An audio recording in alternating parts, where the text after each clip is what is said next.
ಸಹಜವಾಗಿ ಮಾತನಾಡುವುದು ಸುಂದರೇ. ಅಚ್ಚುತನಾದ ಶ್ರೀ ರಾಮೇಶ ಹೋಗಿ ನಮಗೆ ಎಷ್ಟು ಮಾತ್ರಕ್ಕೂ ಮೆಚ್ಚಲಾರನು.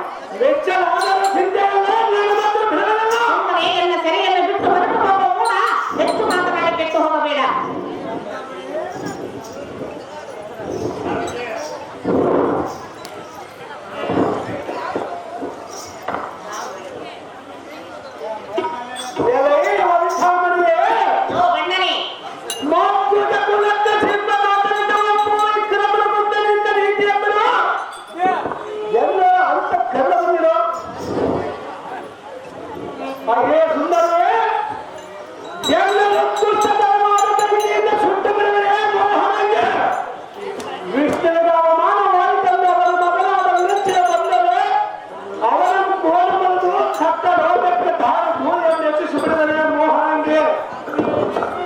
ವಿಷ್ಣು ಬ್ರಹ್ಮಾದಿಗಳ ಪದ ಬೆಳೆದು ಶಂಕರ ನಾಟ್ಯ ಬಂದರೆ ಶಂಕೆ ಇಲ್ಲದ ಪ್ರಾಣಗಳನ್ನು ಹೂಡಿ ಅವನ ಮಂಗು ಗುಣಗಳ ಕಂಡು ಬಿಡದನು. ಇಂಥ ವಿಕ್ರಮಾದಿಗಳ ತಾನು ದಯವನ್ನು ಸುಂದರಿ ಮತ್ತು ಕಂದರಿ. ಅಯ್ಯೋ ಶ್ರೀರಾಮಚಂದ್ರ, ಇದಕ್ಕೆ ಗತಿಯೇನು ಮಾಡಲಿ?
ಸುಂದರ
ಪುರುಷರಲ್ಲಿ ನಾನು ಶ್ರೇಷ್ಠನು, ತರುಣಿಯಲ್ಲಿ ನೀನು ಮಿಗಿಲಾದವಳು. ಎಲೆ ಸುಂದರಿ, ಯಾರ ಬಲದ ಕೂಡ ಮೀಸಿನ ಕಂದ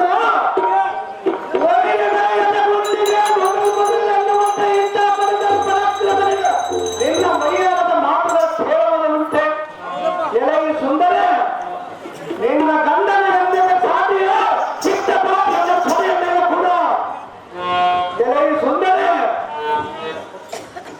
ಅಮೃತ ಲಿಂಗ ನಾಗರಗಳನ್ನು ಅಮೃತ ಸೊಂಬಲ ಮಾಡಿಕೊಂಡು ಆ ಲಿಂಗ ನಾಗರಗಳನ್ನು ಎಲ್ಲ ಬರಬಂದು ಎಷ್ಟು ಸಂತೋಷ ಪಡಿತು. ನೀರವ ನೇತ್ರಿ, ಕೋಮಲ ಗಾತ್ರಿ.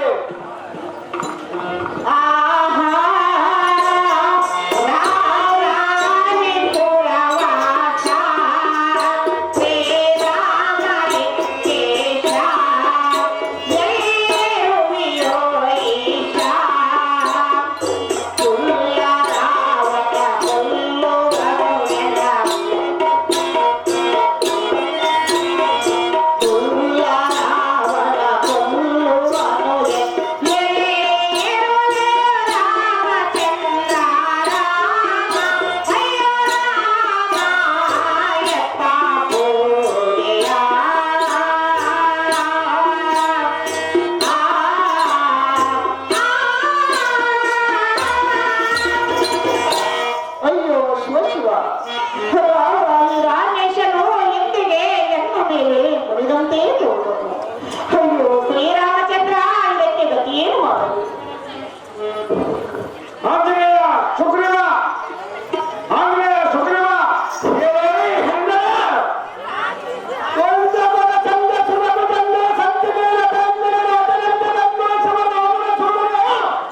ಎಷ್ಟು ಸಾರಿ ಮನುಷ್ಯರ ಕರಗಳ ಕಾಲದಿಂದ ಪಟ್ಟ ಬುದ್ಧಿಯ ತಿಳಿದಿಲ್ಲ.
ಚಂದ, ಊಟಕ್ಕೆ ಉಪ್ಪಿನಕಾಯಿ ಚಂದ, ಹೆಣ್ಣ ಮಕ್ಕಳಿಗೆ ಮುತ್ತೈದೆಯರ ಚಂದ, ಕರಳಿಗೆ ಮಂಗಲ ಚಂದ, ಕಾಲಿಗೆ ಕಾಲಂದರ ಚಂದ, ಕೈಗೆ ಬರೆಯ ಚಂದ. ಆ ಚಂದಗಳಿಗೆ ಸುಂದರವಾಗಿ ಮಾತನಾಡುವ ಬಂದರ ಮಕ್ಕಳು ಸಾಧ್ಯ ದೇವ ಹೇಳ್ಬೇಕಂತ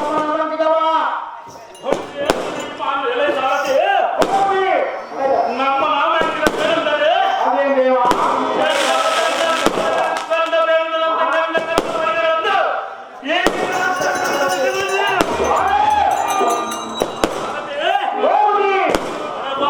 ಕುಡಿಗಳ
Yeah.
ಇದು ಆಂಜನೇಯ ರಥ ತಯಾರ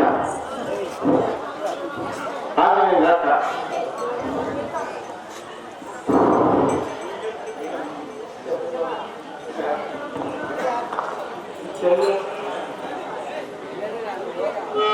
ಯಾರು ಕೇಳ್ತಾರೆ ಮಾಡು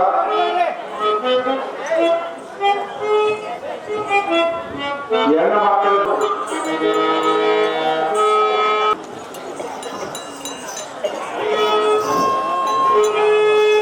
ನಮೋ ನಮೋ ರಾಜ ರವಿವಾಣಿ ರಾಜ ಸರ್ ಶಾಮರಾಣಿಯವರು ಈ ಗುಲಾಬಿಯನ್ನು ಮತ್ತು ಸಾವಿರಗಳನ್ನು ಆಂಜನೇಯ ಪಾತ್ರಕ್ಕೆ ಗಮನ ಕೊಡುತ್ತಾರೆ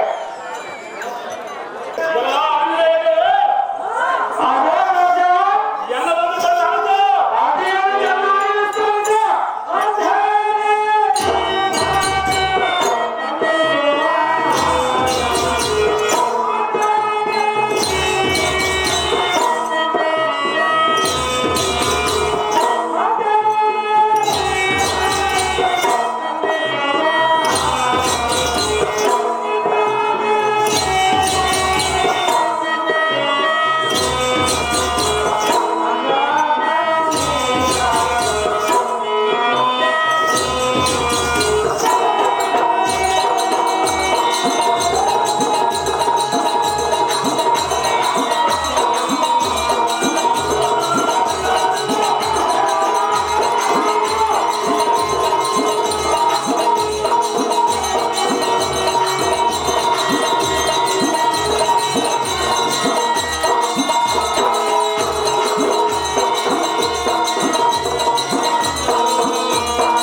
ಸೀತೆ ಏನಾದರೂ ತಿಳಿಯಲು ಜಾಗ್ರತೆಯಿಂದ ಪರ್ಣಶಾಲೆಗೆ ಒಯ್ಯುವುದಕ್ಕೆ ವಸ್ತುತ್ತರನಾಗಿ ತಮ್ಮ ಇದು ಏನೋ ನಮ್ಮಯ ಕರ್ಮ.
ಏನು ಗತಿಯಾಗಿದೆ ಎಲ್ಲಿ ಕಾಣಬಲ್ಲವಲ್ಲ. ಅಯ್ಯೋ ಲಕ್ಷ್ಮಣ, ದಾವ ದುರವರು ಬಂದು ಕಪ್ಪೊಯ್ದರು. ಗೋರಾರಣ್ಯದಲ್ಲಿ ನಾರೀಮನೆಯನ್ನು ಬರದಿಂದ ಎತ್ತಿಕೊಂಡು ಒಯ್ದವರು. ಪರಿಪರಿಯಿಂದ ನಮ್ಮನ್ನು ಏಳವರೆಯಾರು. ದೈವವೇ ಎಂತ ಕಷ್ಟವನ್ನು ತಂದೊಡ್ಡಿ ಸೃಷ್ಟಿಯೊಳಗೆ ಮೃತರಾಗಿ ಬಂದರೆ ತುಂಬ ಕಷ್ಟವೇ ಬರುವುದಲ್ಲ. ಜಾತಿ ನಿನ್ನ ಹಾಗಲಿಕ್ಕೆ ಕಾಂತೆ ಏಳೆಲ್ಲ ನಾವು ಎಡುತ್ತಿರುವುದೆಂಬ ಗಾದೆಯಂತೆ ಒಂದಕ್ಕಿಂತ ಮತ್ತೊಂದು ಕಷ್ಟವೇ ಬರುವುದಲ್ಲ. ಸೀತಾ, ಆ ಮೃಗದಿಂದ ಇನ್ನೂ ಬರಲಿಲ್ಲ ಬಂತು. ಬೇಸಿಗೆ ಬಿಸಿಲಿನಲ್ಲಿ ತಾಪದಿಂದ ಬಾಯಾಡಿದಂತು.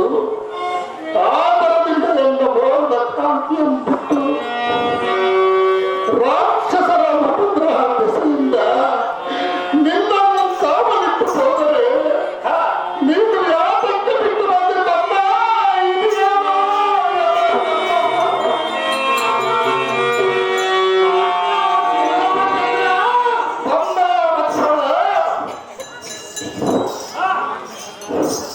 ನಿನ್ನ ಆತ್ಮ ಪ್ರಕಾರ ಭೂತನ ಜೈವತ್ರವನ್ನು ಕಾಲ್ಕೊಂಡಿರುವ ಸಮಯದ ಆ ಸೀತೆ ಆ ಲಕ್ಷ್ಮಣ ಎಂಬ ನಿನ್ನದರಂತೆ ಕೇಳಿ ಬರಲು ಸೀತಾ ಮಾತೆಯು ಎನ್ನ ಕಾಂತನಿಗೆ ಏನೋ ಒಂದು ಅಪಾಯ ಸಂಭವಿಸಿರೆಂದು ರಾಘವ ಸೀತಾ ಮಾತೆಯು ರಘುನಾಥನಿಗೆ ಯಾವ ಅಪಾಯ ಉಂಟು ಎಂದು ಹೇಳಿದ ಕಾಲಕ್ಕೂ ಅದನ್ನು ಕೇಳದೆ ಕಾಂತನಿಗೆ ಏನಾದರೂ ಅಪಾಯ ಉಂಟಾದರೆ ಅದನ್ನು ಕರೆದುಕೊಂಡು ಹೋಗಿ ಭರತನಿಗೆ ಕೊಡುವ ಸಂಕೇತವನ್ನು ಮಾಡಿದೆಯಾ, ಇಲ್ಲವೇ ಅಪೇಕ್ಷೆ ಮಾಡಿಕೊಂಡಿರುವ ಅಂತ ಹೇಳಿ ರಮಣಯ್ಯ ಅದನ್ನು ಸಹಿಸಿಕೊಂಡು ಮುಖಕ್ಕೆ ಕಟ್ಟು ಕಾವಲನ್ನು ಮಾಡಿ 3 ಮಂಡಲಗಳನ್ನು ಬರೆದು ಇಲ್ಲಿಗೆ ನರನಾಗಿ ಸುರರಲ್ಲಿ ಬಂದರೆ ಅವರನ್ನು ಮಾತನಾಡಿಸಬೇಡ, ನೀವು ಮಾತನಾಡಬೇಡ ಎಂದು ಹೇಳಿ ನಾನು ನನ್ನ ಪ್ರಯೋಗವನ್ನು ರಾಮಚಂದ್ರ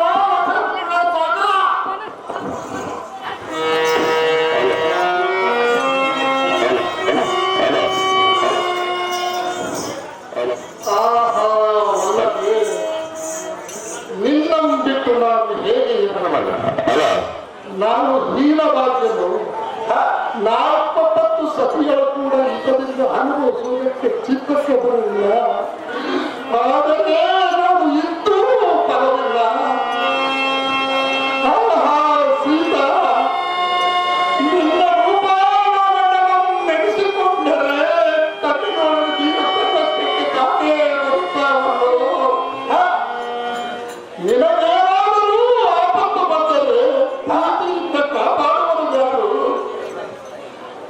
ಆಹಾ ಜಾನಕಿ ಎಲ್ಲರಲ್ಲಿ ಮಂದಹಾಸ ಚಂದ್ರಿಕೆಯಾದ ನಿಮ್ಮ ಚಿತ್ತ ತಪ್ಪಿಸಬಾರದೆ.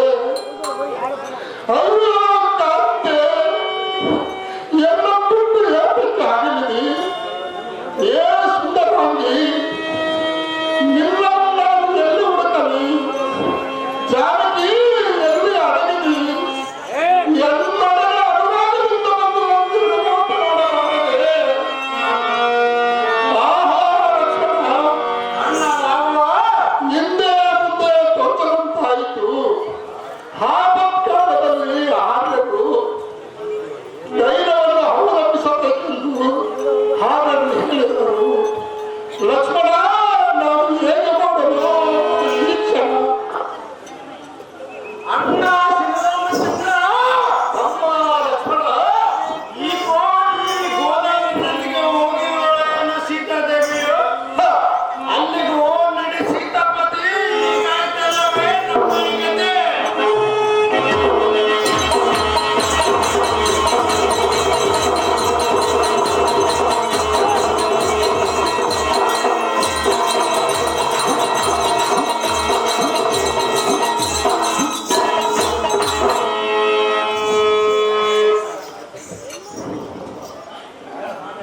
ಆಹಾ ಎಲೈ ಮೃಗವೇ, ನಿನ್ನ ನೇತ್ರವಂತೆ ಹೋಗುವ ಈ ಮೃಗಾಕ್ಷಿಯನ್ನು ನೋಡ್ತೀಯ? ಅಯ್ಯೋ ಕಾಂತೆ, ಆ ಮೃಗದ ಬರಲ ಯಾತಕ್ಕೆ ಎಂದು ಪರಿಯಿಂದ ಹೇಳಿದಕ್ಕಾಗಿತ್ತು. ಒಂದೇ ಆಟವನ್ನು ಹಿಡಿದು ಆ ಮೃಗವನ್ನು ತಿಳಿದುಕೊಂಡು ಬಾ ಎಂದು ಹೇಳಿದೆಯಲ್ಲ. ಸತ್ಯ ಮಾತು ಮೀರಬಾರದೆಂದು ಲಕ್ಷ್ಮಣನನ್ನು ಕಾವಲಿಟ್ಟುಕೊಂಡರೆ ಲಕ್ಷ್ಮಣನಿಗೆ ಹಾಡಬಾರದ ಮಾತುಗಳನ್ನಾಡಿ ಎಲ್ಲ ಹತ್ತಿರಕ್ಕೆ ಕಳಿಸಿದೆಯಲ್ಲ ಜಾನಕಿ. ರಾಜನು ಬರುವಾಗ ಮಂಡಲವನ್ನು ಗೀಚಿ ಇದನ್ನು ದಾಟಬೇಡವೆಂದು ಹೇಳಿಕೊಂಡರೆ ನಿರಾಕರಿಸಿದವರೆಲ್ಲ ರಾಕ್ಷಸರ ಸಮಾಧಿಯಲ್ಲ. ನಾನು ಪರಮೇಶ್ವರನಲ್ಲ. ನಿನ್ನ ರೂಪವನ್ನು ನೆನೆಸಿಕೊಂಡರೆ ಕಣ್ಣಿನೊಳಗೆ ನೀರು ತನ್ನಷ್ಟಕ್ಕೆ ತಾನೇ ಬರುತ್ತಾವಲ್ಲ. ಮೋಹನಾಂಗಿ, ನಿನ್ನಂತ ಚೆನ್ನಿಗಳಿಲ್ಲದ ಮೇಲೆ ಈ ಶ್ರೀರಾಮಚಂದ್ರನು ಸಂಪತ್ತು ಮೂಗಿಲ್ಲದ ಆಮದಂತೆ ಆಯಿತು. ಅಯ್ಯೋ, ಒಡಲವು ತನ್ನಷ್ಟಕ್ಕೆ ತಾನೇ ಧಕ್ಕನೆ ಎಪ್ಪರಿಸುವುದು, ಕಂಠಸ್ವರವು ಬಿಗಿಯುವುದು. ತಮ್ಮ ಲಕ್ಷ್ಮಣ,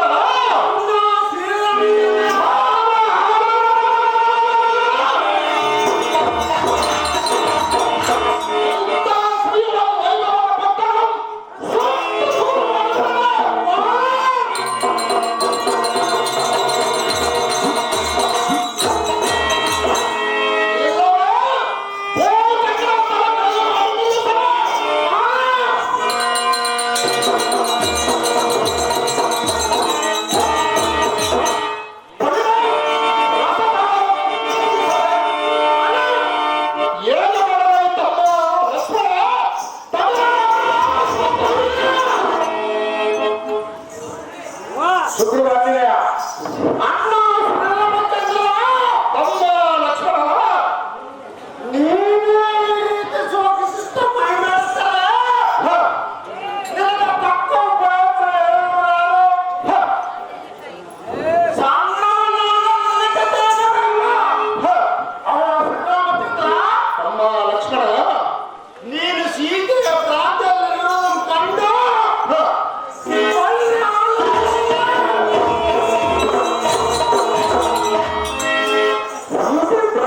ನೋಡಿ ಎಲ್ಲ ಕಣ್ಣುಗಳು ಬುಗಿಲ್ ಬುಗಿಲ್ ಎಲ್ಲ ಕೋಪ ನೀವು ಸಾಲ ತೋರಿಸಿರುವುದು ಅಣ್ಣ ಲಾವಣ್ಯ.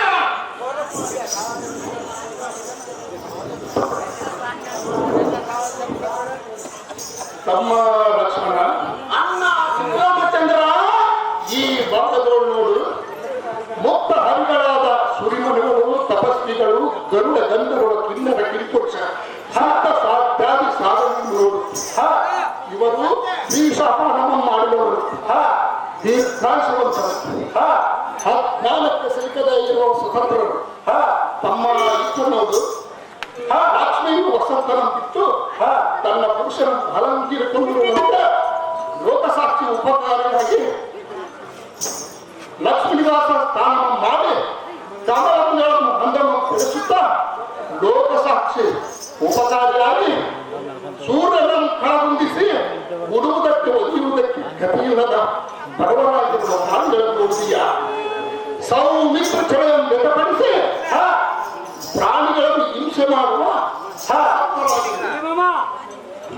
ಇವನ ಪಟ್ಟಣಕ್ಕೆ ಅಧಿಪತಿಯಾಗಿ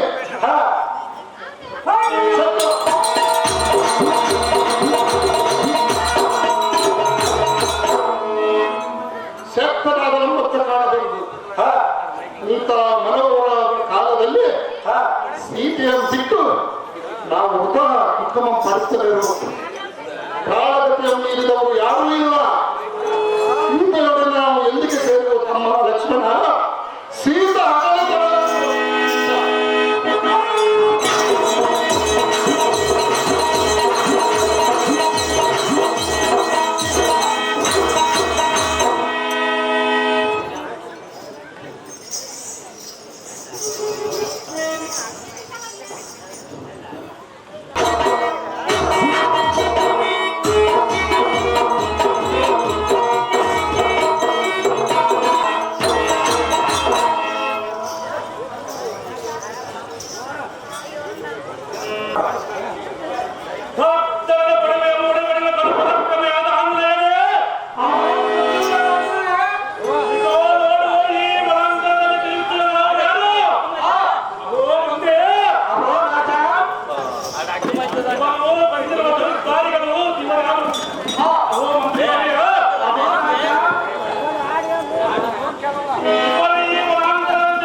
ಹಾಗೆ ತಿಮ್ಮಪ್ಪ ಅವರು 500 ರೂಪಾಯಿಗಳನ್ನು ಆಂಜನೇಯ ಪಾತ್ರಕ್ಕೆ ಬಹುಮಾನ ಕೊಡುತ್ತಾರೆ.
ಆಂಗಲೇಯವರೇ, ನಿನಗೆ ಶುಭವಾಗಲಿ.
ಬಾರ ಕೊಡಪ್ಪ